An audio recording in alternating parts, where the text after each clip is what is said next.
Përveç ato sukseseve që kemi pas individuale, në judo, në karate, në bokse, në federata tjera, kemi sukses edhe në sport ekipore, ku kemi pas edhe synim si Komitet Olimpik, edhe si shtet, sepse e dim që federatat ekipore janë më të vështira, edhe kanë koste më të madhe. Në 2025 kemi pas sukses të jashtëzakonshëm sa i përket futbollit, ku Kosova tash edhe shkoi në play-off për kualifikime për botror, dash zoti edhe në mars, kur edhe fillojnë edhe lojrat me tjera për kualifikime me Slovakinë dhe me Turqinë, kemi fat edhe të kualifikohemi në botror, që do të jetë historike, ngjarje shumë e madhe, edhe gjithashtu handbolli, ku mori pjesë në kampionatin botror në U19, gjithashtu volejbolli është jetë shumë përpara. Pra, kjo është një dëshmi që edhe sport ekipore kanë filluar të ngriten, edhe kjo na bën krenar përveç sporteve individuale, ku e dim që judo kemi pas rezultate mjaft të mira në kampionatet evropiane e botrore, edhe ka qenë synimi imi kryesor që të marrim sa më shumë organizime të tilla evropiane, po edhe pse jo botrore në të ardhmen. Ende nuk i kemi kush ndoshta të organizojmë ngjarje më të mëdha, mirë po me marrjen e lojrave mesdhetare, ky ka qenë qëllimi, që të ndërtojmë infrastrukturën sportive. Me lojrat mesdhetare qilet një diell shumë e madhe për gjitha federatat sportive. Impakti i shtetit të Kosovës përmes lojrave është impakti më i mirë që mund të prezantojmë botës për Kosovë. Po shihet, e patëm kampionatin botror të e-sport, ku ardhen shumë shtete. Tash sfundi e patëm kampionat evropian taekwondos në Prishtinë, po ku vlen të cekët që edhe shteti i Rusisë ishte prezent me flamur të Rusisë. Kjo i bën që shteti rus e pranoi Kosovën në farë mënyre.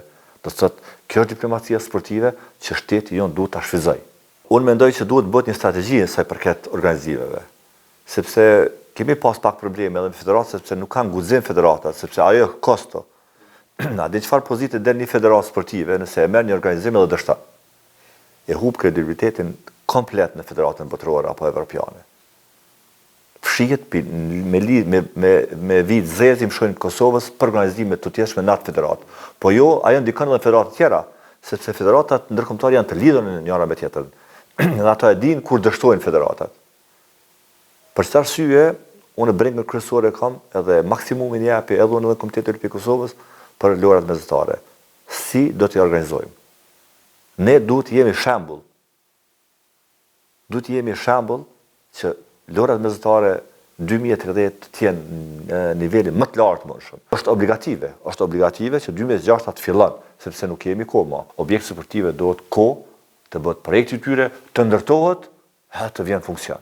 Kjo lypet kohë. Ne nuk kemi kohë me hub, 2026 duhet të qenë vendimtar i nisjes të objekteve të reja të cilat para pa me mbo, po edhe ato të cilat do të përmirësohen apo rinërtohen. Ato ekzistuese kanë fjalë. Investimi në sport është investim në shëndet. Është investim në kulturë. Është investim në rinin tonë. Besoni që investim më i mirë tash për shtetin tonë është të fokusohet në sport. Pra sport e shëndet, kulturë, edukatë, disiplinë, edhe e përfaqëson Kosovën në mënyrë më të mirë të mundshme. Do të thotë imazhi i Kosovës në arenë ndërkombëtare është më i miri përmes sportit. U pa kjo me medalje olimpike, me aktivitete ndryshme, tash sfundi me futboll, ku bota fol për Kosovën, po para mendoni çka do të ishte nëse Kosova kualifikohet në botror. Para mendoni, një shtet i vogël me 1.5-6-7 milion banor, kjo do të ishte unë besoj që këtë bota do të folë për Kosovën, për të parë. Se shumë shtete në botë, ku të shohin emrin e Kosovës, dash zoti të kualifikohem, as nuk e dim ku është Kosova. Ata me herë hinë në Google e këshyën çka është ky vend, që kur se komunikit emër me qenë në botror, në futboll.